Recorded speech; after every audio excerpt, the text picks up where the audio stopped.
अभी अभी इसरो की तरफ से इस वक्त की सबसे बड़ी अपडेट निकलकर सामने आ रहा कि दोस्तों आज पूरी दुनिया इसरो की क्षमता को मान चुकी है। इसरो के वैज्ञानिकों में कितनी क्षमता मौजूद है इस बात को पूरी दुनिया देख रही है, क्योंकि अमेरिका जितने बजट में एक फिल्म नहीं बना पाता उतने में हमारा इसरो चंद्रयान और आदित्य L1 जैसे मिशन को लॉन्च कर देता है। और यही कारण है कि नासा जैसी स्पेस एजेंसी इसरो के साथ काम कर रही है। भारतीय अंतरिक्ष अनुसंधान संगठन यानी इसरो ने एक ऐसा ऐतिहासिक फैसला लिया है जिससे अंतरिक्ष विज्ञान में भारत की धाक और बढ़ गई है। इसरो ने ऐलान किया है कि अब यह अपने आने वाले अंतरिक्ष अभियानों के लिए जरूरी उपकरण सीधे भारतीय कंपनियों से लेगा। यह एक बड़ा बदलाव है जो अंतरिक्ष क्षेत्र में इसरो और निजी कंपनियों के बीच एक मजबूत सहयोग की शुरुआत का संकेत देता है। इसरो के हाथ में भारत का अंतरिक्ष कार्यक्रम हमेशा से ही वैज्ञानिक उपलब्धियों और नई खोजों से भरा रहा है। मंगलयान को मंगल की कक्षा में भेजने से लेकर चंद्रयान अभियानों के जरिए चांद की जमीन पर उतरने तक इसरो ने लगातार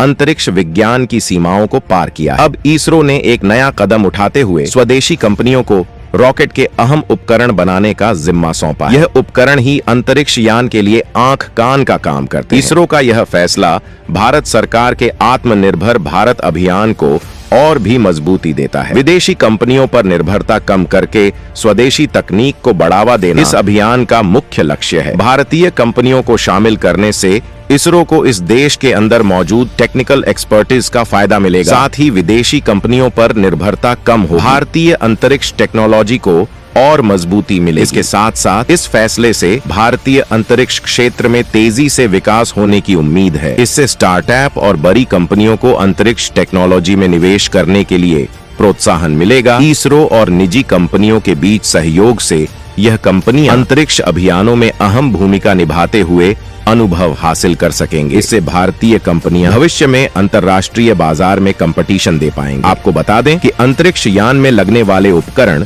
जिन्हें पेलोड कहा जाता है, किसी भी अंतरिक्ष अभियान के रीढ़ के हड्डी होते हैं। इनमें वैज्ञानिक उपकरण, सेंसर और संचार उपकरण शामिल होते हैं। यह उपकरण ही अंतरिक्ष से डेटा इकट्ठा करना, वैज्ञानिक अनुसंधान करने और नई टेक्नोलॉजी का प्रदर्शन करने में अहम भूमिका निभाते हैं। इसरो अब इन्हीं उपकरणों को देश की निजी कंपनियों से लेना चाहता है। इससे न सिर्फ सप्लाई चेन मजबूत होगी बल्कि भारतीय कंपनियों द्वारा विकसित नई टेक्नोलॉजी का भी फायदा मिलेगा। स्काई रूट एरोस्पेस, भारतीय इलेक्ट्रॉनिक लिमिटेड और लार्सन एंड टर्बो जैसी भारतीय कंपनियां पहले ही भारतीय स्पेस टेक्नोलॉजी के क्षेत्र में अपना दमखम दिखा चुकी है। यह कंपनियां पहले भी इसरो के कई अभियानों में उपकरण और सिस्टम मुहैया कराती रही हैं। इसरो के नए फैसले से इन कंपनियों को बड़ा मौका मिलेगा जिससे वह पेलोड डेवलपमेंट में अहम भूमिका निभा सकेंगे। इसरो ने 3D तकनीक का इस्तेमाल करते हुए अपने इंजन का सफल परीक्षण किया है और इसरो ने इस वक्त अमेरिका और चीन जैसे बड़े बड़े देशों को भी चौंका दिया है, क्योंकि 3D तकनीक का इस्तेमाल करके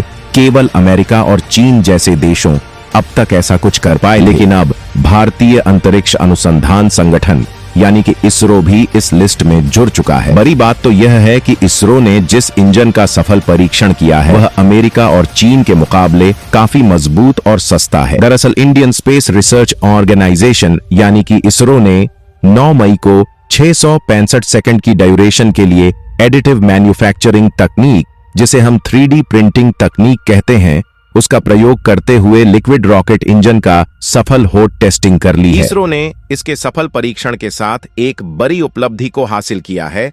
भारतीय स्पेस एजेंसी इसरो ने 3D प्रिंटेड रॉकेट इंजन बनाया है। एडिटिव मैन्युफैक्चरिंग विशेष तकनीक का उपयोग करके PS4 नाम का एक नए टाइप के इंजन का टेस्ट किया गया है। बता दें इस इंजन का प्रयोग PSLV के चौथे जनरेशन इंजन के रूप में किया जाएगा। इससे इसरो कई बड़े बड़े रॉकेट को, सैटेलाइट को लॉन्च कर सकेगा। इसके अलावा पोलर सैटेलाइट लॉन्च व्हीकल, जिसे PSLV भी कहते हैं, उसे लॉन्च करने में अब आसानी होगी। दोस्तों ये बात तो आप सभी जानते होंगे कि चंद्रयान 3 और आदित्य L1 के बाद इसरो और कई नई मिशन को अंजाम देने वाला है, जैसे कि चंद्रयान 4 और गगनयान के साथ साथ साल 2025 में मंगलयान मिशन को भी अंजाम तक पहुंचाया जाएगा। लेकिन इसके अलावा भी भारत के इसरो ने एक और प्रोजेक्ट को पूरा करने की तैयारी कर ली है, जो भारत के लिए सबसे ज्यादा जरूरी भी है। दोस्तों पूरी अपडेट क्या है समझते हैं इस वीडियो में, लेकिन उससे पहले हमारे इस महान वैज्ञानिकों के लिए वीडियो को लाइक करके चैनल को सब्सक्राइब करें, क्योंकि यह आपके लिए 1-2 सेकंड का काम है जिससे हमारी काफी मदद मिलती है। अगर आप सच्चे देशभक्त हैं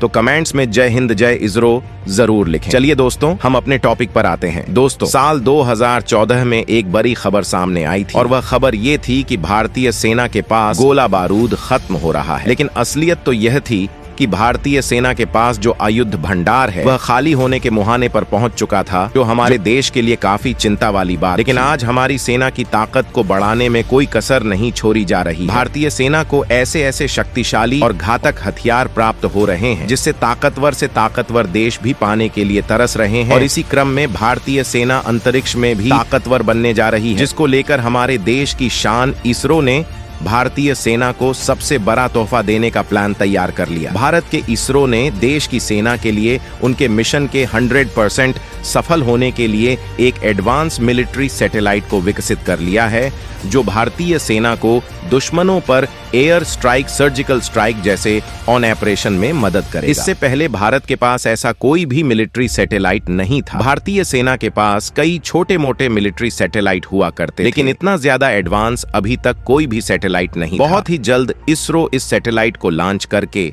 भारतीय सेनाओं की इस कमी को पूरा करने जा रहा। आपको बता दूं कि सैटेलाइट को इसरो के वैज्ञानिक तैयार कर रहे हैं, जिसके लिए न्यू स्पेस इंडिया लिमिटेड यानी NSIL ने रक्षा मंत्रालय के साथ 3000 करोड़ रुपए का समझौता किया। अभी तक इस सैटेलाइट को कोई नाम नहीं दिया गया, लेकिन माना जा रहा है कि यह सैटेलाइट GSAT-7B भी हो सकता है। यह तकरीबन 5 टन वजनी भारत का पहला मिलिट्री सैटेलाइट होने वाला है। इसे देश में ही स्वदेशी तरीके से विकसित किया जा रहा है। GSAT-7B एक एडवांस कम्युनिकेशन सैटेलाइट होगा, तो भारतीय थल सेना को किसी भी मिशन के लिए सटीक जानकारी देगा।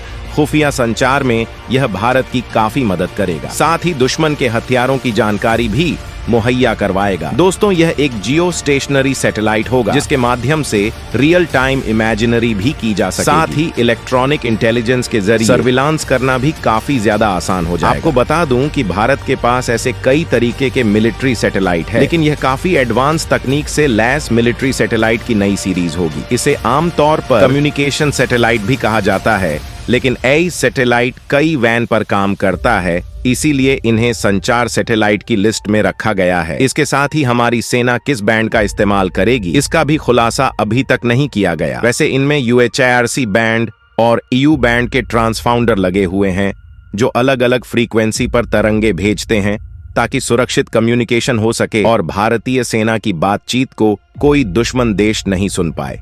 आपको बता दूं, यह किसी को नहीं पता कि हमारी सेना इस समय कितने मिलिट्री सैटेलाइट का इस्तेमाल कर रही है, लेकिन माना जाता है कि हमारे मिलिट्री इस समय 10 सैटेलाइट का इस्तेमाल कर रही है। भारतीय अंतरिक्ष अनुसंधान संगठन ने इस सैटेलाइट को पिछले साल 1 अप्रैल 2023 को लॉन्च किया था। इनसैट का मकसद पाकिस्तान और चीन की सीमा पर इलेक्ट्रॉनिक और किसी भी तरह की मानवीय और आतंकवादी गतिविधि पर नजर रखना और जासूसी करना। सीधे शब्दों में, भारतीय सैटेलाइट इनिसेट बॉर्डर पर दुश्मनों के राडार और सेंसर पर नजर रखता है। मतलब ये सैटेलाइट दुश्मन के रडार सिस्टम की निगरानी रखता है और उसकी जानकारी भारतीय सेना को देता है। दोस्तों, भारत द्वारा अब तक जासूसी के लिए अवैक्स विमानों का इस्तेमाल किया जाता था। अभी सैटेलाइट अंतरिक्ष से ही दुश्मन की गतिविधियों पर नजर रखेगा। तो दोस्तों, इस वीडियो में बस इतना ही इसरो द्वारा तैयार की जा रही इस नई सैटेलाइट को लेकर आपकी क्या राय है? अपनी राय कमेंट में जरूर बताइए और भारत के वैज्ञानिकों की इस नई सैटेलाइट को विकसित करने के लिए वीडियो को एक लाइक जरूर करें